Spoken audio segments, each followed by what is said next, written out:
Warren, you are a big advocate of index investing and of not trying to time the market. But by your having Berkshire hold such a large amount of cash and T-bills, it seems to me you don't practice what you preach. I'm thinking that a good alternative would be for you to invest most of Berkshire's excess cash in a well-diversified index fund until you find an attractive acquisition or buyback stock. Had you done that over the past 15 years, all the time keeping the $20 billion cash cushion you want, I estimate that at the end of 2018, the company's $112 billion balance in cash equivalents, and short-term investments in T-bills would have instead been worth about $155 billion. The difference between the two figures is an opportunity cost equal to more than 12% of Berkshire's current book value. What is your response to what I say? And I forgot to say the question is from Mike Elsbar, who is with the Colony Group located in Boca Raton, Florida.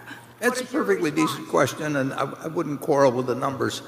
And I would say that is an alternative, for example, that my successor may wish to employ, because on balance, I would rather own an index fund than carry treasury bills. I would say that if we'd instituted that policy in 2007 or 8, we might have been in a different position in terms of our ability to move late in 2008 or 2009. So it has certain execution problems with hundreds of billions of dollars than it does if you were having a similar policy with $1 billion or $2 billion or something of the sort. But it's a perfectly rational observation, and certainly looking back on 10 years of a bull market, it really jumps out at you. But I would argue that if you were working smaller numbers, it would make a lot of sense. And if we're working with large numbers, it might well make sense in the future at Berkshire to operate that way.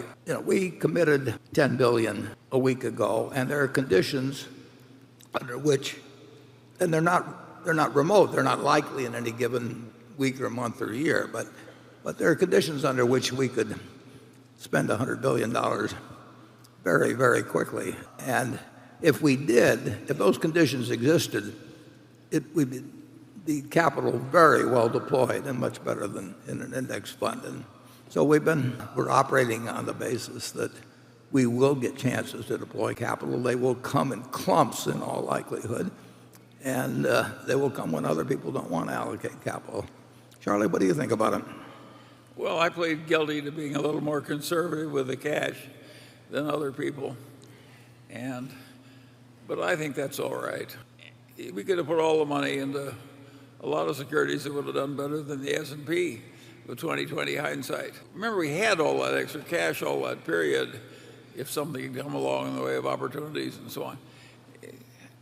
I don't think it's a sin to be a little strong on cash when you're as big a company as we are.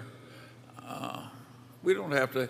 I watched Harvard use the last ounce of their cash, including all their prepaid tuition from the parents, and plunge it into the market at exactly the wrong moment and make a lot of forward commitments to private equity. And they suffered like 2 or 3 years of absolute agony. We don't want to be like Harvard. Plus timber and a whole bunch of things. What? Plus timber and Yeah, we're not going to change. No. We do like having a lot of money to be able to operate very fast and very big, and we don't. And maybe we won't. We know we won't get those opportunities frequently. I don't think. Certainly, in the next 20 or 30 years, there'll be 2 or 3 times when it'll be raining gold and all you have to do is go outside.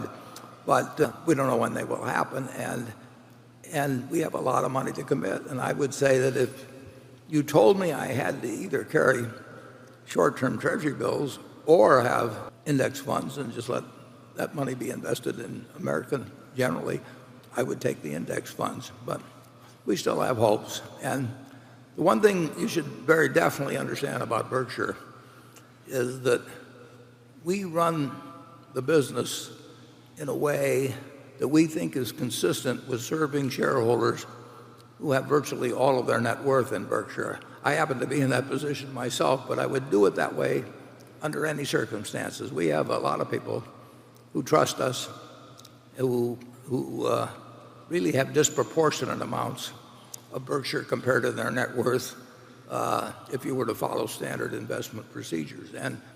And we want to make money for everybody, but we want to make very, very sure that we don't lose permanently money for anybody that buys our stock somewhere around intrinsic business value to begin with. We just have an aversion to having 1 million plus shareholders, maybe as many as 2 million, and having a lot of them ever really lose money if they're willing to stay with us for a while. And we know how people behave when the world generally is upset, and they want to be with something. I think they want to be with something that they feel is like the Rock of Gibraltar, and we have a real disposition toward that group. Jonathan? Freddie Mac and Fannie Mae have new financing programs for manufactured home loans that I'm guessing could finally put purchasers of those homes who need mortgages on a somewhat more level playing field with those buying site-built homes.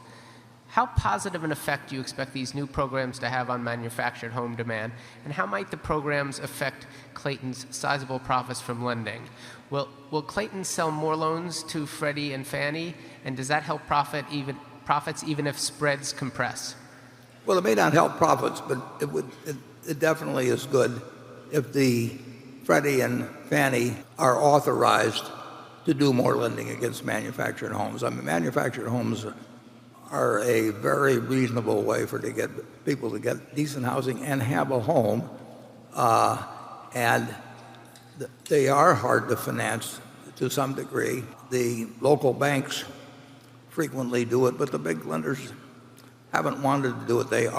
There is the possibility or the likelihood that Freddie and Fannie are going to expand. We already sell, I don't know whether it's 10 million a month of loans or something like that to Freddie and Fannie, but it would be very good for America, in my view, if Freddie and Fannie did more in that area. Obviously, we would sell some more homes, but we would lose financing, and we might come out behind, we might come out ahead, but I think it would be a good thing to do. Charlie? Well, I think Freddie and Fannie will finance more and more homes, and I think they'll do more and more of it through Clayton. And they'll do it because Clayton is very trustworthy and will do a very good job at making good housing at cheap prices for people. And I think Clayton will get bigger and bigger and bigger as far ahead as you can see.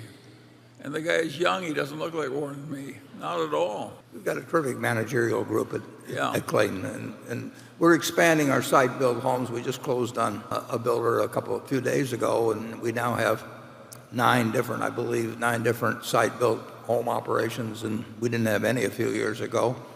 And we think extraordinarily well of Kevin Clayton and his group. Our directors met last year in Knoxville and viewed the Clayton operation for the second time. And so we like the idea of Clayton expanding, and we like the idea of more people having very affordable housing. During the 2008 and 9 recession, our borrowers who had very low FICO scores on average, I mean, compared to typical home buyers, and if they kept their jobs, they made the payments. I mean, they wanted that home, and the home was an enormously important item to them.